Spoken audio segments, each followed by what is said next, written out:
بسم اللہ الرحمن الرحیم۔ السلام علیکم ورحمۃ اللہ وبرکاتہ۔ شائقین عربی کو عربی کلاس میں خوش آمدید۔ مبادی کتاب زیر تدریس ہے، اس کے اسباق میں کچھ اضافہ کیا جا رہا ہے۔ آج ہم سبق نمبر 16 پڑھیں گے مرکب اضافی کے سلسلے میں، چونکہ بعض احباب سوال کر رہے ہیں کہ مرکب اضافی کا فلاں مسئلہ بھی سمجھا دیں، فلاں بھی سمجھا دیں، تو ان سوالات کی وجہ سے مشقوں میں بھی اضافہ ہو رہا ہے۔ آج ہم جو مشق کرنے جائیں گے وہ مشترک مرکب کی ہے۔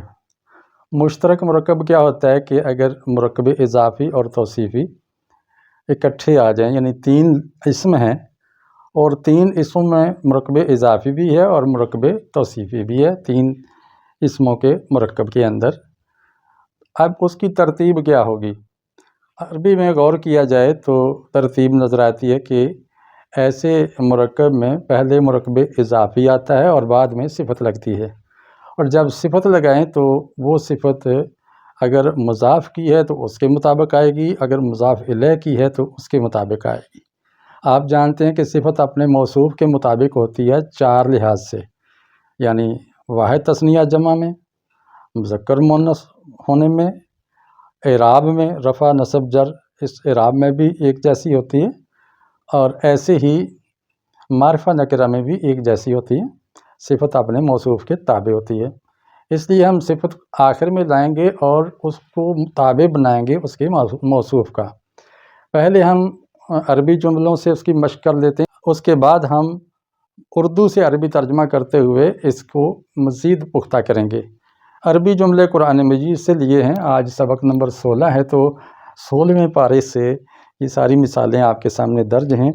یہ تقریباً 12 جملے ہیں، ان میں کالے رنگ کی جو الفاظ ہیں یہ ہمارا موضوع ہیں، جس میں 3 لفظ آپ دیکھ رہے ہیں، ان میں مرکب اضافی بھی اور توصیفی بھی ہے، اور آپ دیکھیں گے کہ صفت آخر میں آ رہی ہے اور پہلے مرکب اضافی آ رہا ہے۔ تو میں پہلے اس کا ترجمہ کر دیتا ہوں، بعد میں تھوڑا سا اجراء اس کا کروا دوں گا۔ اعوذ باللہ من الشیطان الرجیم، بسم اللہ الرحمن الرحیم۔ ترید زینت الحیات الدنیا، تو چاہتا ہے دنیاوی زندگی کی زینت۔ وَاضْرِبْ لَهُمْ مَثَلَ الْحَيَاةِ الدُّنْيَا، ان کے سامنے بیان کرو دنیاوی زندگی کی مثال۔ المال والبنون زینت الحیات الدنیا، مال و دولت اور بیٹے دنیاوی زندگی کی خوبصورتی ہیں۔ یہ تینوں مثالیں سورہ کہف سے لی گئی ہیں۔ ذالک عیسی ابن مریم، یہ ہے مریم کا بیٹا عیسیٰ۔ قول الحق الذی فیہ تمترون، یہ حق کا بول ہے جس کے اندر تم شک کر رہے ہو۔ فویل للذین کفروا من مشہد یوم عظیم، کافروں کے لیے یعنی ان لوگوں کے لیے جنہوں نے کفر کیا ہے تباہی و بربادی ہے۔ کب عظیم دن کی حاضری کے وقت۔ وَنَادَيْنَاهُ مِنْ جَانِبِ الطُّورِ الْأَيْمَنِ، ہم نے اسے پکارا طور کے دائیں جانب سے۔ سَنُعِيدُهَا سِيرَتَهَا الْأُولَى، ان قریب ہم اس کو لوٹا دیں گے اس کی پہلی حالت میں۔ لِنُرِيَكَ مِنْ آيَاتِنَا الْكُبْرَى، تاکہ ہم آپ کو دکھائیں اپنی بڑی نشانیاں۔ وَيَذْهَبَا بِطَرِيقَتِكُمُ الْمُثْلَى، یہ موسیٰ و ہارون چاہتے ہیں کہ لے جائیں تمہارے مثالی طریقے کو، تمہاری مثالی تہذیب کو ختم کر دیں، فرعون نے کہا تھا۔ فَسَتَعْلَمُونَ مَنْ أَصْحَابُ الصِّرَاطِ السَّوِيِّ، ان قریب تمہیں علم ہو جائے گا، تم جان لو گے کہ کون سیدھے راستے والے ہیں، سیدھے راستے کے اصحاب یا ساتھی ہیں۔ اب ان کالے لفظوں میں دیکھیں کہ زینہ مضاف ہے، الحیات مضاف الیہ ہے، اور الدنیا صفت بن رہی ہے۔ اب دیکھنا یہ ہے کہ الدنیا کس کی صفت ہے، زینہ کی ہے یا الحیات کی؟ ویسے دکھنے میں تو تینوں ہی مؤنث ہے، تو یہ صفت اس مؤنث کی بھی ہو سکتی ہے، اس کی بھی ہو سکتی ہے۔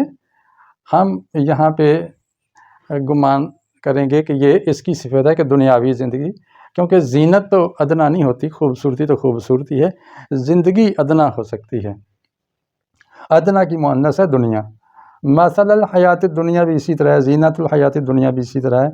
عیسیٰ بن مریم بھی دیکھیں کہ عیسیٰ موصوف ہے، ابن و صفت ہے، اور یہ مضاف بن رہے ہیں مریم کے. لیکن یہ واحد ہے کہ جس میں موصوف صفت مضاف بن رہے ہیں، صفت بعد میں نہیں آئی، پہلے آئی ہے. شاید یہ ابن کے ساتھ خاص ہے، جب ابن یا ابو یا ابی بطور صفت آئے تو وہ مضاف الیہ سے پہلے آ جاتا ہے. یہاں دیکھیں قول الحق، یہ مضاف الیہ ہے، اور الذی فیہ تمترون یہ موصول صلہ، یہ اس کی صفت بن رہا ہے. کس کی؟ قول کی یا الحق کی؟ تو یہاں قول کی یہ صفت بن رہا ہے.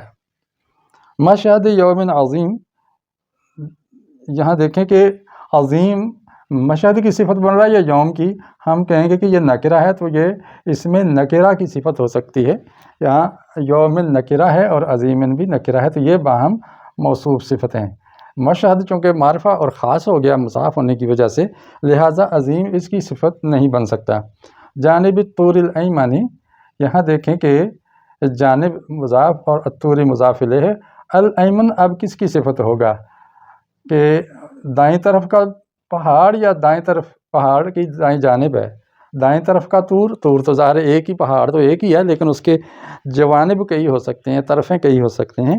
تو یہاں دانی طرف جب کہا ہے تو ایمن نے جانب کی صفت بیان کر کے اس کو واضح کر دیا ہے. صفت آتی ہی وضاحت کے لیے ہے. سیرتہ الاولیٰ میں دیکھیں، سیرتہ بھی مؤنث ہے، ہا بھی مؤنث ہے، اولیٰ بھی مؤنث ہے. اب سیرت بھی مضاف کی وجہ سے معرفہ ہو گئی، ہا بھی ضمیر مضاف معرفہ ہے، اولیٰ بھی معرفہ ہے. اب یہاں کنفیوژن ہے کہ یہ کس کی صفت ہے. یہاں ہا کی یہ صفت نہیں بن سکتا. سیرت یعنی حالت کی صفت ہو سکتی، پہلی حالت، بعد کی حالت، پرانی حالت، نئی حالت. تو حالت کی ہم صفت کہہ سکتے ہیں. تو لہٰذا اولیٰ جو صفت ہے سیرتہ کی ہے، اور اولیٰ اعلیٰ اول کی مؤنث ہے، اول مذکر ہے اور اولیٰ اس کی مؤنث ہے. اس میں تفضیل. آیاتنا الکبریٰ، یہاں دیکھیں الکبریٰ مؤنث ہے تو آیات کی صفت بنے گا یا نا کی؟ تو یقیناً یہ آیات کی صفت بنے گا، کیونکہ نا تو یہاں مذکر ضمیر آئی ہے، جیسے اللہ کی طرف یہ لوٹ رہی ہے. ضمیر جمع مذکر متکلم کی ہے. آپ کہیں گے کہ مؤنث بھی ہو سکتی ہے، تو ہم کہیں گے کہ اللہ جب اپنی لیے کوئی ضمیر استعمال کرتا ہے تو وہ مذکر لاتا ہے. لہٰذا الکبریٰ جو ہے یہ صفت ہو جائے گی آیات کی. اب آپ کہیں گے کہ آیات جمع ہے، الکبریٰ واحد ہے، تو یہ کیسے موصوف صفت ہو سکتا ہے؟ ہم کہیں گے جمع غیر عاقل کی صفت واحد مؤنث آ سکتی ہے، جیسے ہم پہلے پڑھ چکے ہیں غیر عاقل کے سبق میں. یہاں طریقتکم المثلیٰ، یہاں دیکھیں مثلیٰ مؤنث ہے امثل کی، اور طریقہ کی صفت بنے گی یا کم کی؟ تو یہ کم کی تو نہیں ہو سکتی، کم جمع ہے اور مثلیٰ واحد ہے، کم مذکر ہے اور مثلیٰ مؤنث ہے، تو یہ اس کی صفت نہیں ہو سکتی. ہاں ضمیر ویسے بھی معرفہ ہوتا ہے اور اس کو تو صفت کی ضرورت ہی نہیں ہے مزید خاص کرنے کی. ضمیر تو ضمیر ہے، وہ نہ مضاف ہوتا ہے نہ ہی موصوف ہوتی ہے. ضمیر نہ مضاف ہوتی ہے نہ موصوف ہوتی ہے، یہ ایک بات نوٹ فرما لیں. لہٰذا یہ المثلیٰ طریقہ کی صفت ہو جائے گی.